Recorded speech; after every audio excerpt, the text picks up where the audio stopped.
News 24 తెలుగుకు స్వాగతం. నా పేరు హరిప్రియ. ముందుగా వార్తలోని ముఖ్యాంశాలు ఇప్పుడు చూద్దాం. మేడ్చల్ జిల్లా గట్కేసర్ మున్సిపాలిటీలో రైతు రుణమాఫీ సాధన సమితి ఆధ్వర్యంలో చేస్తున్న రిలే నిరాహార దీక్షకు మాజీ మంత్రి మేడ్చల్ ఎమ్మెల్యే చాముకూర మల్లారెడ్డి సంఘీభావం తెలియజేశారు. ఈ కార్యక్రమంలో మాజీ మేయర్ జక్క వెంకటరెడ్డి, మంద సంజీవ్ రెడ్డి, మాజీ మున్సిపల్ చైర్మన్లు, బీఆర్ఎస్ పార్టీ మండల మరియు మున్సిపాలిటీ నాయకులు పాల్గొన్నారు. మాజీ మంత్రి మల్లారెడ్డి మాట్లాడుతూ, కాంగ్రెస్ పార్టీ అధికారంలోకి వచ్చి 22 నెలలు గడుస్తున్నా గట్కేసర్ ఉమ్మడి మండల రైతులకు రైతు రుణమాఫీ చేయడంలో విఫలమైందని మండిపడ్డారు. కాంగ్రెస్ ప్రభుత్వం రాష్ట్రాలని అల్లకొల్లం చేస్తుందని మల్లారెడ్డి అన్నారు. చదువుకుంటున్న విద్యార్థుల ఫీజు రీయింబర్స్మెంట్ ఇవ్వడంలో కూడా కాంగ్రెస్ ప్రభుత్వం పూర్తిగా విఫలమైందని అన్నారు. తెలంగాణ రాష్ట్రంలో రైతాంగం ఏ విధంగా ఉంటే రైతు లేనిదే రాజ్యం లేదు.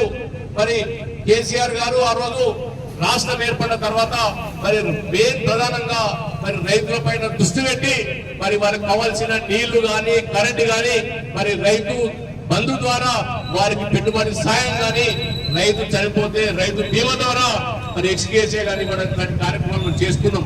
అదేవిధంగా పండించిన రైతుకు మరి ధాన్యానికి మరి గిట్టుబాటు ధర ఇస్తూ మరి ధర్నా కూర్చున్నారు.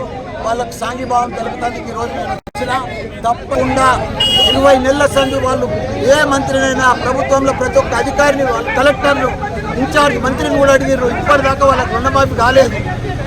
1189 మందికి రుణమాఫీ కాలేదు. ఇక్కడ ఒక్కరికి కూడా రుణమాఫీ కాలేదు. తప్పకుండా వాళ్ళందరికీ కూడా రుణమాఫీ. కాంగ్రెస్ వచ్చింది అల్లకొల్లోలం అయిపోయింది తెలంగాణ అంతా.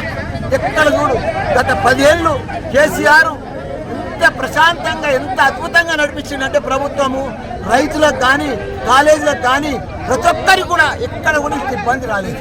ఈరోజు కాలేజీ వాళ్ళంతా బంద్ చేసి రోడ్ల మీదకి వచ్చింది. ఫీజు రియంబర్స్మెంట్ 8,000 కోట్లు ఒక్క రూపాయి ఇస్తలేరు గవర్నమెంట్ వచ్చేసారు. కాలేజీలు బంద్ చేస్తే ఎవరికి నష్టం? బీసీ పిల్లలు చదువుతారు, ఎస్సీ పిల్లలు చదువుతారు, మొత్తం స్కాలర్షిప్ మీద ఆ పిల్లలు చదువుతారు. వాళ్ళంతా కాలేజీ బంద్ చేస్తే ఎంత నష్టమవుతుంది అంటే అంత నష్టమవుతుంది. కాబట్టి ఇమీడియట్గా దయచేసి మన సీఎం గారికి చెప్తున్నా, ఇమీడియట్గా ఫీజు రియంబర్స్మెంట్ రిలీజ్ చేయాలి. మా గట్కేసర్ రైతులకు రుణమాఫీ చేయాలి. ఈ రోజే తప్పకుండా సీఎంను అపాయింట్మెంట్ కోరుతాం. మా రైతులను సీఎం దాన్ని తీసుకొని పోతాం.